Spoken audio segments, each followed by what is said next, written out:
हर हर महादेव। देवों के देव महादेव जी के चरण में प्रणाम करती हूँ, मेरा प्रणाम स्वीकार हो। माता गौरा पार्वती के चरण में प्रणाम करती हूँ, मेरा प्रणाम स्वीकार हो। गणपति ललनवा के चरण में प्रणाम करती हूँ, मेरा प्रणाम स्वीकार हो। सब गुरु भाई बहनों के चरण में प्रणाम करती हूँ, मेरा प्रणाम स्वीकार हो। सब देवी देवताओं के चरण में प्रणाम करती हूँ, मेरा प्रणाम स्वीकार हो। माता और पिताजी के चरण में प्रणाम करती हूँ, मेरा प्रणाम स्वीकार हो। गुरु भाई बहन, मैं एक कथा सुनाने जा रही हूँ। इस कथा को पूरा सुनिए और रहस्य जानिए। आधी नहीं, आधी सुनने में शिव गुरु का अपमान होती है और पूरा सुनने में ज्ञान होती है। इसलिए कथा को पूरा सुनिए और रहस्य जानिए। हर हर महादेव, घर घर महादेव। गुरु भाई बहना, एक इंसान गरीब इंसान थे। एक गरीब इंसान थे तो बेचारा मेहनत मजदूरी करते थे और अपना परवरिश करते थे। दोनों पति पत्नी भगवान के सेवक थे।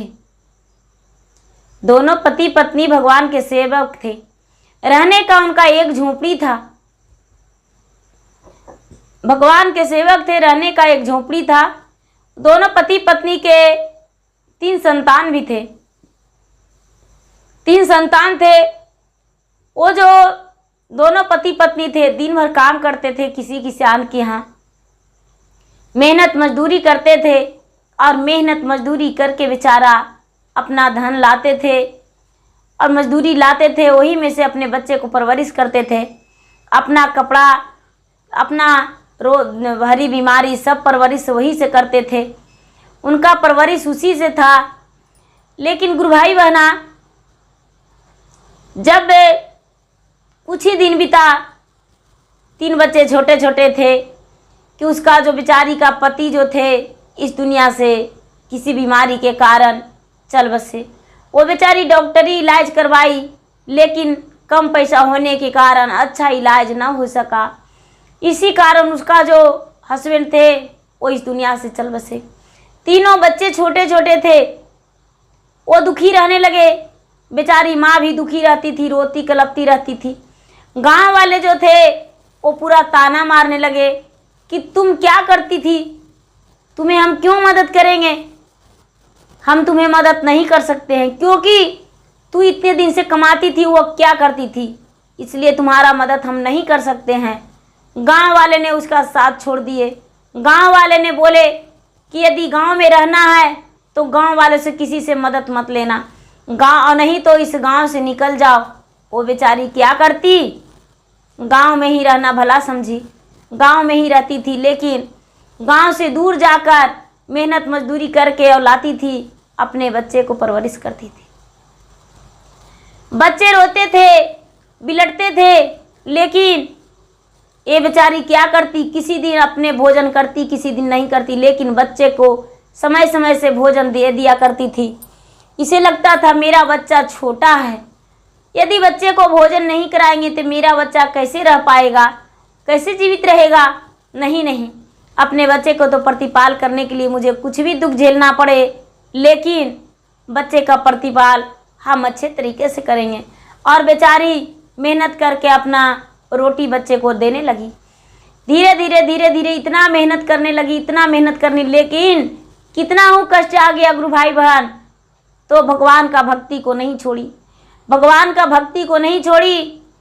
एक दिन वो सपने में देख रही, रोने लगी। रात्रि में रोते रोते वो सो गई। तो भगवान उसके सपने में आए और कहने लगे, पुत्री तू इतना क्यों रोती हो, भाग का लिखा कोई मिटता नहीं है। भाग में उनका इतना ही दिन तक था, उनका आयु कम था, इस कारण उनका मृत्यु हो गया। पुत्री तू चिंता मत करो, तेरा जीवन में सुख आने वाला है, आ जाएगा। दुख तेरा दूर होने वाला है, सुख आने वाला है। बेटी तू अपना हिम्मत बनाओ और बच्चे को अच्छे से रखो। ये बेचारी का जब आँख खुला तो देख रही है कि यहाँ पर तो कोई है ही नहीं। ऐसा बात किसने कहा। वो बेचारी जब सुबह हुआ तो जैसे किसान के खेत में प्रतिदिन जाती थी खेत में काम करने, उसी तरह वो बेचारी जा रही थी। तो रास्ते में एक साधु बाबा मिले। एक साधु बाबा मिले, उनका हाथ में थैली था, दोनों हाथ में भरा भरा थैली था। वो थैली को देखी तो बेचारी को शरीर कांप उठा कि ये बाबा जो साधु हैं इनका हाथ में भारी भारी थैली है। कहने लगी बेचारी, बाबा आपके हाथों में बहुत वजन वाला थैली है, क्या आप मुझे दे सकते हैं? आपके मदद के लिए हम इस थैली को आपके घर तक छोड़ दें। वो जो बाबा थे वो कहने लगे, बूढ़ा थे बिल्कुल, लेकिन वो भी मांगते खाते थे, वो भी वही करते थे। उनके पास धन था, खेती था, जमीन था, लेकिन कोई करने वाला नहीं था। वो बोले कि बेटी तू कितने दिन मेरा बोझ ढो दोगी, मुझे जाने दो, हम अपना बोझ खुद स्वयं अपना घर ले जाएंगे। ये बेचारी बाबा के हाथ से दोनों थैली ले ली और थैली लेकर और बोली, बाबा आपका घर कहाँ पड़ता है, चलिए आपका घर हम पहुँचा देते हैं। वो बेचारी बाबा के घर पहुँचाने गई तो जो बुढ़िया थी उनका पत्नी बिल्कुल अंधी थी, बिल्कुल अंधी थी, वो बेसहारा थी, उनका तो कुछ दिखता भी नहीं था। ये बूढ़े बाबा गए तो उनका घर जो था बहुत बड़ा घर था, लेकिन घर में कोई करने वाला नहीं था। ये बूढ़े बाबा गए तो कहने लगे, बैठो बेटी, और बाबा ने खुद अपने हाथों से पानी देने लगे। इसे मया आ गया, बोला, बाबा आपका भोजन कौन बनाता है? बाबा कहने लगे, बेटी अब हम आए हैं तो हम ही भोजन बनाएंगे और अपने बुढ़िया को हम अपने हाथों से भोजन देंगे बेटी, और कौन बना सकता है मेरा भोजन? ये बेचारी कहती है, बाबा क्या आज के लिए 2 रोटी हम आपको सेक दें? ये जो बाबा थे वो कहने लगे, बेटी सेक देती तो भला होता, सेक दो। ये बेचारी थोड़ी सी आटा गुनी और उनका रोटी बना दी अपने हाथों से, और बना के और बुढ़िया को खिलाई। बड़े प्रेम से बुढ़िया खाई और खा के आशीर्वाद दी, बेटी तेरा पुत्र सुखी रहे और तेरा कभी ज़िंदगी में दुख ना हो। ये जो बूढ़े बाबा हैं वो पूछने लगे, बेटी तुम्हारा कितने बच्चे हैं और तू कहाँ रहती हो? ये बेचारी अपना दुख भरी बातें बताई।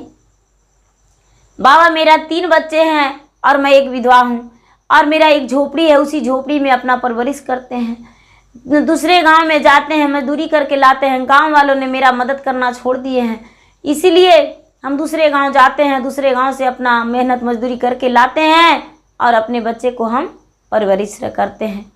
ये बाबा कहने लगे, बेटी क्या तू मेरा बेटी बन के रह सकती हो? ये कहती है बेचारी गरीब इंसान, बाबा आप तो ना आप कहें तो आपके साथ तो अपने बच्चे को साथ अपना जीवन बिता सकते हैं, आपका सेवा करेंगे और रहने का मेरा ठिकाना भी मिल जाएगा। बाबा बोले, बेटी तू धन हो, तू मेरे घर आ जा बेटी और मेरे घर रहना। वो जो बेचारी गरीब इंसान थी विधवा, वो अपना घर लौट गई और लौटकर और जाकर तीनों बच्चे को इस वृद्ध का व्यक्ति के पास लाकर और रहने लगी।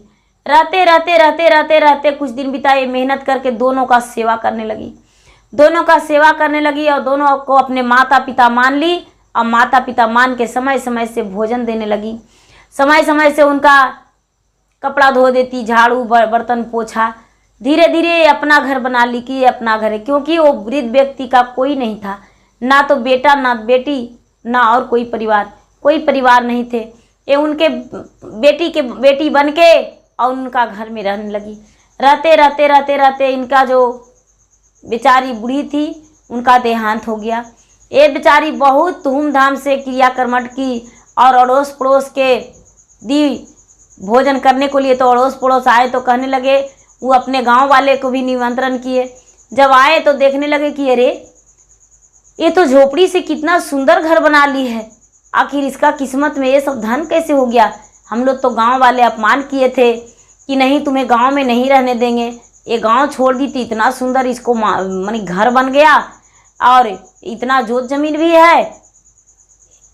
जब ऐसा बात सुने देखे तो उन्होंने कहने लगे, चलो गांव वापस लौट कर चलो, हम तुम्हें कुलच्छनी माने थे, लेकिन तू कुलच्छनी नहीं, तू तो भाग्यशाली थी कि इतना धन प्राप्त हो गया।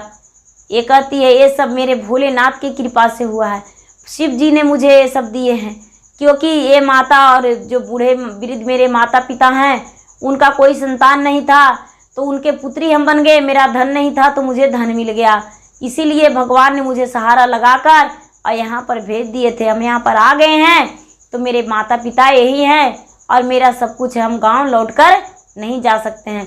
गांव वालों को ठुकराकर इस बेचारी बुढ़िया और वृद्ध व्यक्ति के साथ रही और उन्हीं के साथ अपना जीवन बिताई।